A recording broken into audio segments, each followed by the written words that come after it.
Well, the statistics make you shudder. 1 in 8 women will be diagnosed with breast cancer in her lifetime. Okay, think about that for a moment.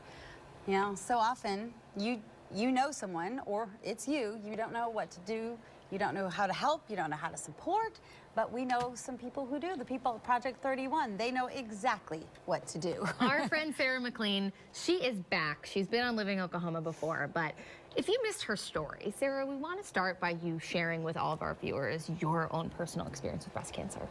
So I was 25 when I found a lump, and the doctor told me that it was nothing because I was so young. Well, it had grown within the next 6 months, and so I ended up being diagnosed at 26, had lumpectomy, it had already spread, double mastectomy, reconstruction, no children, had been married for a year.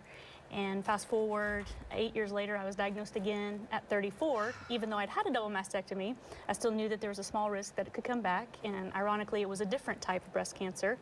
And so I was diagnosed again and went through treatment and ended up developing some complications from treatment and had more reconstruction. I've had about 14 reconstruction surgeries.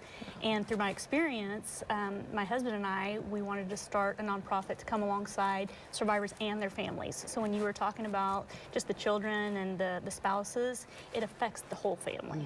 And you have personal experience with that. What was it like for your family? You know, because my husband and I had only been married for a short time, it affected me personally, obviously, for my intimacy and for just me as a woman feeling not beautiful anymore. And I really went into a deep depression.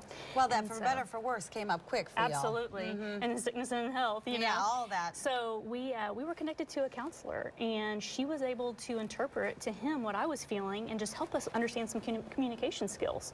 And so through that, we just realized people need help. And so we started raising funds to send people to counseling, because when you're going through this journey, it strips you of so much financial resources that you need help. And so, like you said, it's okay to ask for help. And so we try to provide those opportunities to people. And so here we are. We have this wonderful, great stuff here wonderful Project 31 Yes. that you have come up with, and talk to us about this. So Handles with Care is part of our new initiative to give survivors some kind of resource in their hands. So it's a chemo care package, essentially, that it's curated by survivors for survivors. So things that they definitely will need and want to use during their treatment. I know, especially during this holiday season, people don't know what they can do for newly diagnosed people or people in the thick of it, but this is something they can actually get that they're going to use. So they get a cozy blanket for treatment. Oh, wow. They get some earbuds with a splitter so we can listen to music or books, podcasts together. So you can do the same Because thing. a lot of people don't understand that often you sit in a chair. You're there for a long time. And you're there for a long time, and it's cold in there. Right. I mean, okay, keep going, because this is great. A copy of my book is in there, A Pink is the New Black. It's a personal memoir. We love the title. Yeah, it's a really vulnerable interpretation, and it helps women who are going through the same thing, but maybe they need that privacy of their own home to process. And then my partner, Jane Wilson, she also is my co-leader in our support groups. She wrote a spiritual journal that just gives them some thought-provoking questions to help through that just thought process and healing process.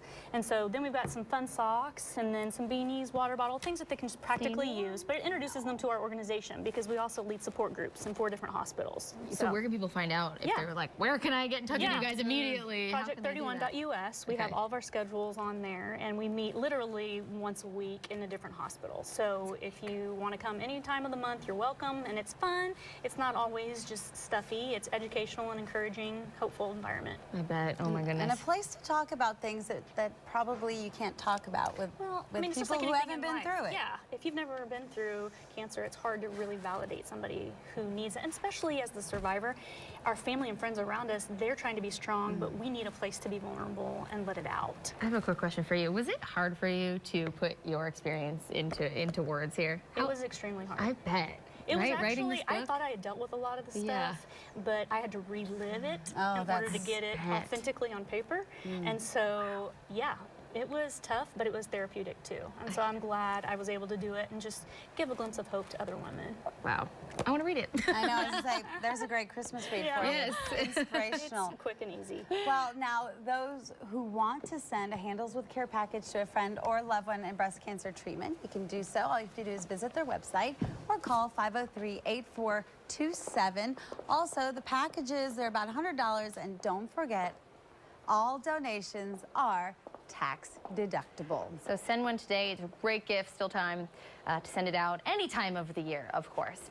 Well, one of the toughest things women deal with in their fight against breast cancer is how